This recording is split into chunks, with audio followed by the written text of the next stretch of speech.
বিসমিল্লাহির রহমানির রহিম। আসসালামু আলাইকুম। ওয়ার্ল্ড ওয়ারের জন্য আপনারা তৈরি হয়ে থাকুন, কারণ এটা সামনে হতে যাচ্ছে।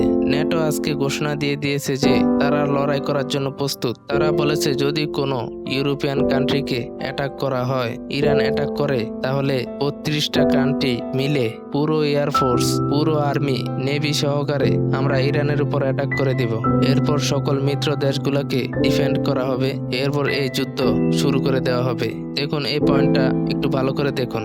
ফাইন্যান্সিয়াল টাইমস যে খবরটা রিলিজ করেছে, আমেরিকা যেহেতু ইরানের উপর অ্যাটাক করতে যাচ্ছে, ট্রাম্প অনেক গ্রেটার প্ল্যান বানিয়েছে। প্ল্যান এটা হলো যে নেটো দেশ থেকে, মানে যে কোনো ইউরোপিয়ান কান্ট্রি থেকে যেখানে আমেরিকান সামরিক আড্ডা আছে এবং যারা নেটোর সদস্য, ওখান থেকে জাহাজ উড়বে, উড়ে গিয়ে ইরানের উপর অ্যাটাক করবে আর অনেক বেশি বম্বিং করবে। আর ইরান বলছে আমরা এসব জানি। আর তারা আরো বলেছে যে যদি অ্যাটাক হয় যে কোনো ইউরোপ কান্ট্রি থেকে, যদি জাহাজ উড়ে যেরকম মিডল ইস্টের কান্ট্রিগুলার হয়েছে, তাহলে আমরা তাদের উপর অ্যাটাক করে দিব।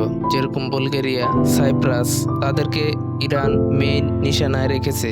এরপরে আজকে অবস্থায় এটা হয়েছে যে নেটোর পক্ষ থেকে ঘোষণা দিয়ে দেওয়া হয়েছে যদি আর্টিকেল 5 ইমপ্লিমেন্ট করতে হয় তাহলে অ্যাটাক করো। যখনই অ্যাটাক করবে তখনই আর্টিকেল 5 অ্যাপ্লাই হয়ে যাবে।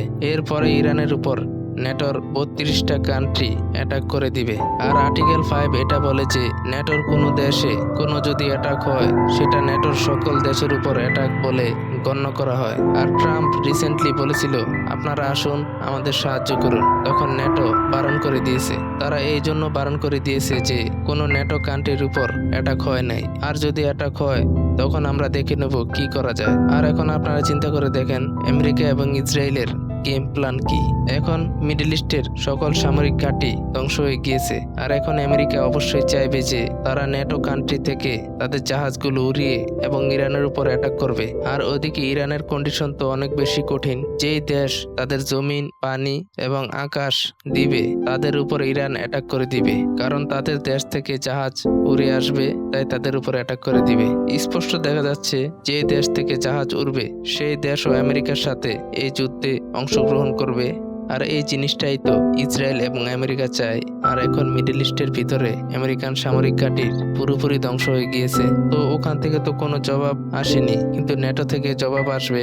আর আমেরিকা চায় যে যেহেতু আমাদের মিসাইল শেষ হয়ে গিয়েছে আর অস্ত্রগুলো শেষ হয়ে যাচ্ছে, আর আমরা লড়াই করতে পারবো না, তাই এই একটাই রাস্তা আছে, আমেরিকা অ্যাটাক করবে। আর এই অ্যাটাক রিফিউলিং ট্যাঙ্কার তার সাথে আসবে, সবকিছু আসবে। এরপর ইরান তাদের উপর অ্যাটাক করবে আর এই যুদ্ধ শুরু হয়ে যাবে। তো এরকম যদি হয় তাহলে খুবই দ্রুত নেটোর একটা মিটিং হবে, সেখানে বলা হবে আমরা অ্যাটাক করতে যাচ্ছি।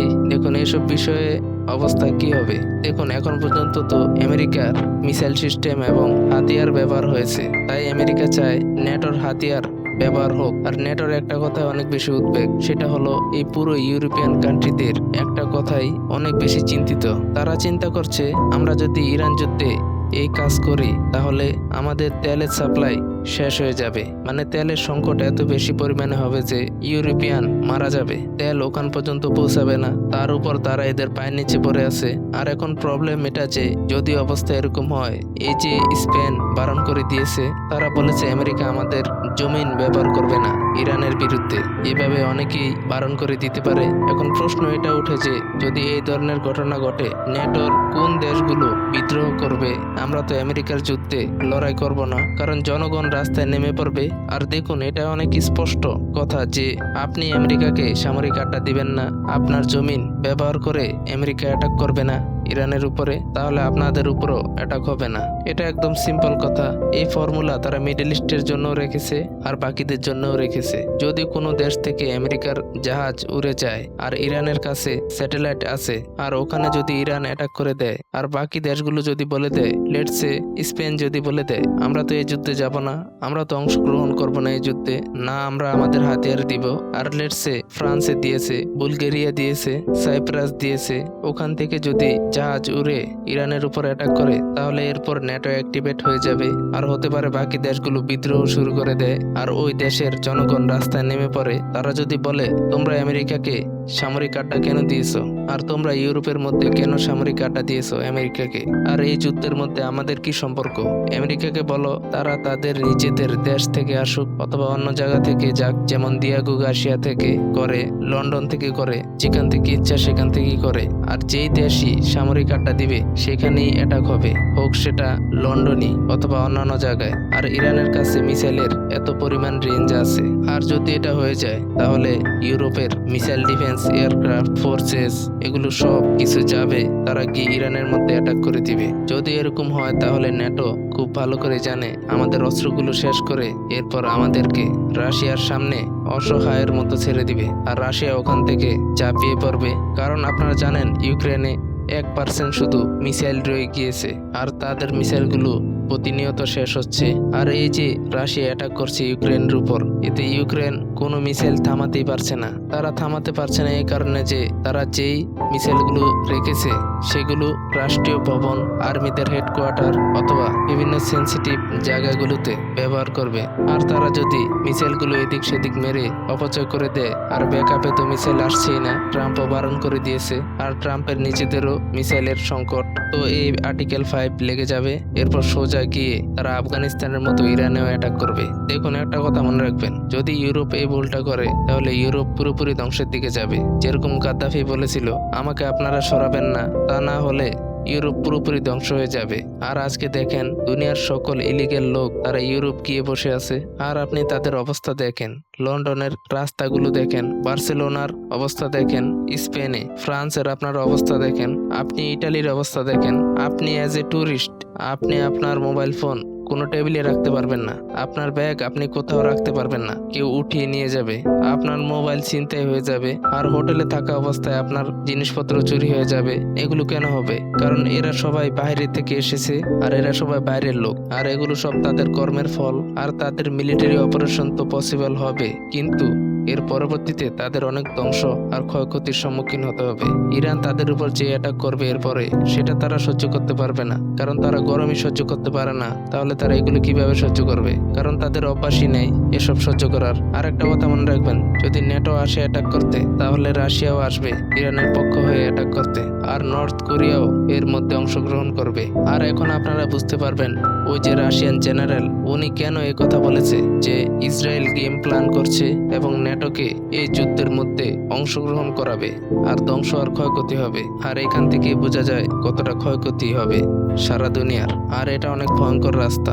আর আমেরিকার সাথে সাথে বাকি শক্তিগুলো এই যুদ্ধে অনেক বেশি ক্ষয়ক্ষতির শিকার হবে। দেখুন, সবচেয়ে বড় কথা এটা যে ট্রাম্পের ইচ্ছা তো এটাই যে ইউরোপে অ্যাটাক হোক আর ন্যাটো অ্যাক্টিভেট হয়ে যাক। আর ন্যাটোর অ্যাক্টিভেট হওয়া মানে ইরানের উপর একটা স্ট্রাইক হোক। আর strait of Hormuz America Europe মিলেও খুলতে পারবে না, এটা তো নিশ্চিত। এখন এটাও দেখার বিষয় যে কোনো ভুয়া জাল হামলাও হতে পারে ইউরোপের ভিতরে, আর সেটা ইরানের উপর নাম লাগিয়ে দিতে পারে, যেটা উদাহরণস্বরূপ সাইপ্রাসের ভিতরে হয়েছে, তুর্কির ভিতরে হয়েছে।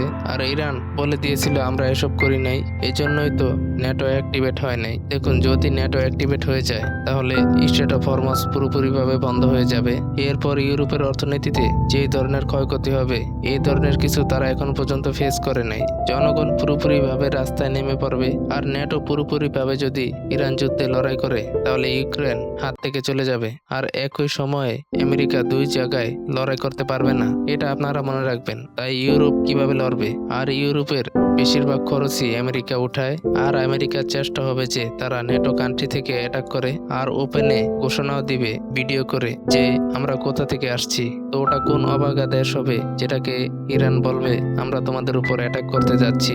দেখুন, একটা সিম্পল থিওরি যে আপনি যদি কোনো দেশ থেকে উড়ে অ্যাটাক করেন তাহলে আপনারা ওই দেশের সাথে মিলে লড়াই করছেন। তাই ইরান মিডল ইস্টের কান্ট্রিগুলোকে বলেছিল আপনারা আপনাদের সামরিক আড্ডা আমেরিকাকে দেওয়া বন্ধ করেন, আর আমাদের আপনাদের সাথে কোনো লড়াই নেই, আর আপনারা আমেরিকাকে এখান থেকে সরান। আর আমেরিকাকে সরানো এত বেশি সহজ না, আর এটা আপনারা মনে রাখবেন। তো আমেরিকা যেটা ইচ্ছা সেটা করুক না কেন, এটা এত সহজ বিষয় না যেটা আমরা দেখছি, এটা অনেক ভয়ঙ্কর রাস্তা। কলিপ্রিক্স চ্যানেলকে সাবস্ক্রাইব করতে ভুলবেন না।